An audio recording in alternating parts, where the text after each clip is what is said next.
Amen, amen, gloire à Dieu. Nous allons prendre Proverbe 1, verset 7. Donc je vais lire. La crainte de l'Éternel est le commencement de la science. Les fous méprisent la sagesse et l'instruction.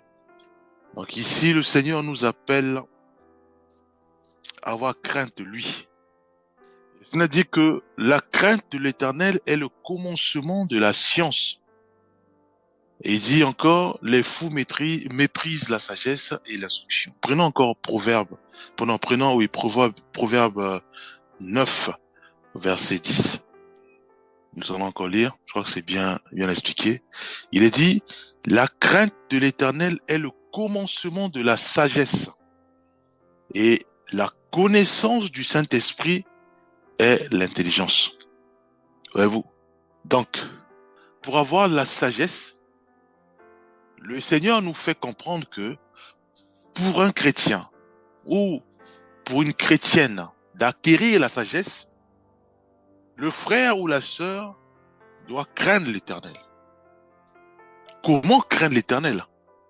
De façon simple, c'est juste obéir à sa parole, obéir à ses instructions, obéir à ses commandements, obéir à ses conseils. C'est aussi simple que ça. Si nous obéissons à la parole de Dieu, oui, nous manifestons euh, l'amour envers notre Seigneur et effectivement, il y a la crainte de l'Éternel. Voyez-vous? Et le Seigneur dit que la crainte de l'Éternel, il dit, est le commencement de la science, est le commencement de la sagesse. Voyez-vous, bien-aimés? Nous devons nous examiner. Est-ce que réellement il y a la crainte de Dieu dans notre cœur?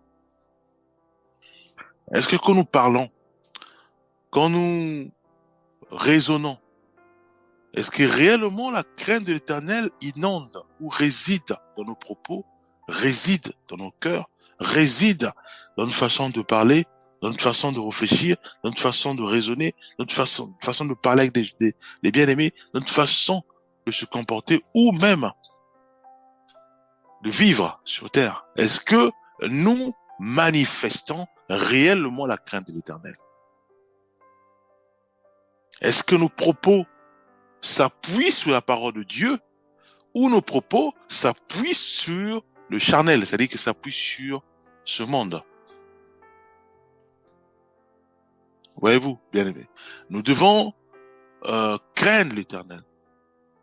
Et nous savons tous que craindre l'Éternel, c'est simplement, ça résume à lire la parole de Dieu et mettre en pratique ce que nous avons lu.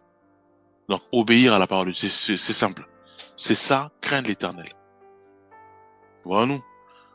Ça veut dire quoi? Ça veut dire que moi, si je veux me justifier ou donner des raisons, je dois faire en sorte que ce qui sortirait de ma bouche puisse s'appuyer sur la parole de Dieu, puisse aller dans le même sens que la parole de Dieu. La parole de Dieu me demande à moi de ne pas chercher à manifester l'ego ou à manifester les querelles. Donc, la parole qui sort de ma bouche doit respecter cela. C'est ça, craindre l'Éternel, bien aimé. Alors, si nous vivons selon notre façon de réfléchir, nos émotions, notre façon de parler, voilà, selon nous, à ce moment-là, nous n'obéissons pas à la parole de Dieu et la crainte d'Éternel ne réside pas en nous, bien aimé. Or, Dieu nous dit ceci, que la crainte de l'Éternel est le commencement. C'est même pas la sagesse, mais on dit c'est le commencement de la sagesse. Voyez-vous? Donc, le Seigneur nous appelle à la crainte de l'Éternel, à la crainte de son nom, à la crainte de sa parole, à obéir à sa parole, bien-aimé. Nous devons parfois nous examiner en disant que voilà, est-ce que réellement je crains l'Éternel? Est-ce que réellement, en moi, j'ai vraiment la crainte de l'Éternel? Est-ce que ma façon de parler, ma façon de se comporter, ma façon de réagir spontanée, est-ce que tout cela obéit réellement au principe de l'Éternel? Obéit réellement à la parole de Dieu? Si c'est pas le cas, nous devons nous repentir, bien-aimés. Nous devons nous repentir. Puisque il n'y a pas la crainte de l'Éternel en nous, frères et sœurs. Voilà. Dieu nous appelle réellement à la crainte de sa parole. Prenons encore Proverbe 16, verset 6. Il est dit, par la bonté et la fidélité, l'iniquité est expiée. Et par la crainte de l'Éternel, on se détourne du mal. Bien-aimés, si nous craignons le Seigneur, cela veut dire que le mal ne peut plus résider en nous sous forme de querelles, sous forme de la haine, sous forme de chamaille, sous forme du vol, sous forme de l'impureté, de l'impudicité, de l'adultère, sous forme des mensonges, sous forme de la médisance, sous forme de nous nous retrouvons de la pureté, de la prostitution, de la drogue et autres. Le Seigneur nous fait comprendre ceci, une vérité. Il dit premièrement que la crainte de l'Éternel est le commencement de la sagesse. Et il dit encore que par la bonté, la fidélité, l'iniquité est expiée, et par la crainte de l'Éternel, on se détourne du mal, bien aimé. La question est posée.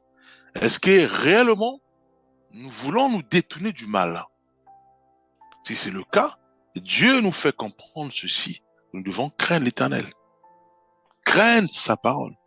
Mettre en pratique sa parole, bien aimé. La crainte de l'Éternel, c'est ce que Dieu attend de nous. Dieu attend que nous puissions craindre sa parole, craindre l'Éternel, craindre, voilà, obéir à ses principes, obéir à sa parole, bien aimé. Voyez-vous? Donc, il y a des fois, nous devons avoir cette conscience en disant que c'est vrai que mon corps, c'est comme une voiture, mais je conduis mon corps selon ma volonté. Oh, Dieu veut que mon corps soit conduit selon les principes de sa parole, selon ses principes, selon sa parole. En faisant ici, Dieu dit, c'est le commencement de la sagesse, bien aimé. C'est ça, la sagesse, bien aimé. Craindre l'Éternel. Est-ce que, quand je parle avec mes amis, quand je parle avec mes copines, est-ce qu'il y a réellement la crainte de l'Éternel qui dégage en moi? Est-ce que mes propos vont dans le même sens que la parole de Dieu? Ou bien obéir à la parole de Dieu? Est-ce que je donne des bons conseils selon la parole de Dieu? Est-ce que mes activités de tous les jours honorent le Seigneur, bien-aimé?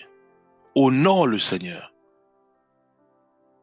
Est-ce que mon travail de tous les jours honore le Seigneur, bien-aimé? Si ce n'est pas le cas, je dois changer de travail. Prions, Seigneur. Mon travail, c'est la prostitution. Mon travail, c'est mentir des gens. Mon travail, c'est... voilà. Ça va à l'encontre de ta parole, Seigneur. Maintenant, aide-moi à avoir un travail digne de toi, qui te respecte et qui obéisse à ta parole. Voyez-vous, à ce moment-là, qu'est-ce qu'on fait? On prend la volonté de changer le travail. C'est une volonté ferme, parce que je veux absolument que la sainteté inonde mes pensées. La sainteté inonde mon cœur, bien-aimé. Donc, je dois absolument me lever et être dynamique, de sorte à changer mon travail. bien aimé. Je ne peux pas travailler dans la prostitution. Je ne peux pas travailler en tant que vendeur de la drogue ou vendeur de toutes sortes, de la cigarette et autres. Vendeur de l'alcool. Non, bien aimé. Je dois obligatoirement chercher du travail. Pourquoi? Parce que je veux craindre l'Éternel. Je veux absolument que la crainte de l'Éternel réside définitivement dans mon cœur. La crainte de l'Éternel, je veux absolument que ça soit ancré en moi, ancré dans mes pensées, ancré dans mon cœur, de sorte à obéir à la parole de Dieu, bien aimé. Et c'est quoi la crainte de l'Éternel? C'est simplement lire la parole de Dieu et mettre en pratique ce qui est dit dans la parole de Dieu. Et on sait tous, la parole de Dieu dégage l'amour. Il n'y a que l'amour. Il n'y a pas de contraignant là-dedans. Que l'amour, bien aimé. Nous allons prendre Job 1, verset 1. Il est dit, il y avait dans le pays d'Uth un homme qui s'appelait Job. Et cet homme était intègre et droit. Il craignait Dieu et se détournait du mal. Donc, nous savons maintenant tous que craindre l'Éternel, c'est simplement lire sa parole et mettre en pratique sa parole. Vivre selon la parole de Dieu. Et Dieu dit, à ce moment-là, on se détourne du mal de façon naturelle. Bien. Mais comment veux-tu que moi, qui avale nuit et jour la parole de Dieu, qui met en pratique nuit et jour la parole de Dieu, comment voulons-nous que moi, je puisse encore mettre en pratique le mal? Non, je peux plus mentir, je peux plus insulter les gens. C'est inconcevable. Ça peut pas. Il y a incompatibilité, bien. C'est pour ça que Proverbe 16 dit que par la bonté et la fidélité, l'iniquité est expiée, et par la crainte de l'Éternel, on se détourne du mal. Job aussi confirme cela. Dans Job 1 verset 1. Il est dit, il y avait dans le pays d'Uth un homme qui s'appelait Job, et cet homme était intègre et droit, il craignait Dieu et se détournait du mal. Et se détournait du mal, c'était quelque chose qui était naturel pour Job. Pourquoi? Parce qu'au départ, il y avait la crainte de Dieu, mon bien-aimé. Voyez-vous? Recherchons premièrement les lois, les principes, les conseils de Dieu. Mettez-les en pratique. Avalons-les, bien-aimés. Mettez-les en pratique avec l'aide du Saint-Esprit dans la prière. À ce moment-là, vous allez voir, nous allons constater que le mal va disparaître de façon naturelle. Et des fois, on va dire, ah, mais apparemment, je sens que je ne suis plus aigri ou je ne suis plus colérique. Je comprends pas. Mais parce que nous allons cultiver notre corps maintenant à lire la parole de Dieu, à mettre en pratique sa parole et effectivement à mettre cela en pratique. À ce moment-là, le mal fuit de lui-même. Notre corps, nos pensées, nos propos, ça fuit. Parce qu'il y a la crainte de Dieu en nous. Si on veut dire quelque chose, est-ce que réellement c'est dans la parole de Dieu? C'est pas la parole de Dieu, on reste calme. Comment voulons-nous que le mal puisse inonder nos pensées? Non. Voyez-vous, bien-aimés? Donc nous devons réellement nous arrêter et nous devons nous poser des questions. Est-ce que réellement je crains Dieu? Est-ce que réellement je crains l'Éternel? Est-ce que mes propos blessent ou rassemblent? Si ça blesse, donc je ne crains pas l'Éternel. Si ça rassemble, oui, il y a le commencement de la sagesse, bien-aimé. Voilà, nous, bien-aimé. Prenons Genèse 22, verset 12. Il est dit, n'étends pas la main sur l'enfant et ne lui fais rien, car je sais maintenant que tu crains Dieu et que tu ne m'as pas refusé ton fils, ton unique. On parle d'Abraham et d'Isaac. Ici, nous constatons que Abraham a écouté la parole de Dieu et il a mis la parole de Dieu en pratique. C'est pour ça que l'ange va dire c'est ce que Dieu va dire, que tu crains Dieu.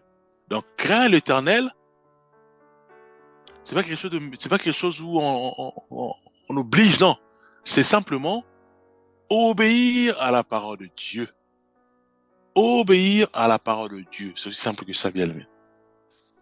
Donc maintenant, nous devons commencer maintenant à prier en disant, Seigneur, vraiment, je conduis mon corps selon ma philosophie et selon ma volonté.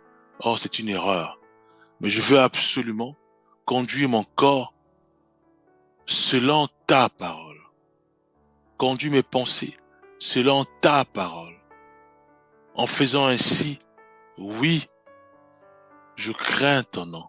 En faisant ainsi, il y a réellement une véritable paix, une véritable... euh, euh, il y a la crainte de ton nom. Et à ce moment-là, oui, le mal ne pourra jamais résider en moi. Nous voulons tous nous dépouiller du mal, bien-aimés. Et pour cela, cela passe par la crainte de l'Éternel. Nous allons prier, Père Céleste, fais-nous grâce. Fais-nous grâce d'obéir à ta parole. Fais-nous grâce de mettre en pratique ta parole. Aide-nous, Père, à aimer le bien, à nous dépouiller totalement du mal. Aide-nous, Père, à réaliser que nous devons craindre réellement l'Éternel. Nous voulons que la crainte de l'Éternel s'incruste en nous et ça reste. S'incruste dans nos pensées et ça reste. La crainte de l'Éternel s'incruste dans nos cœurs et ça reste. Au nom puissant de Jésus-Christ, nous avons ainsi prié. Amen.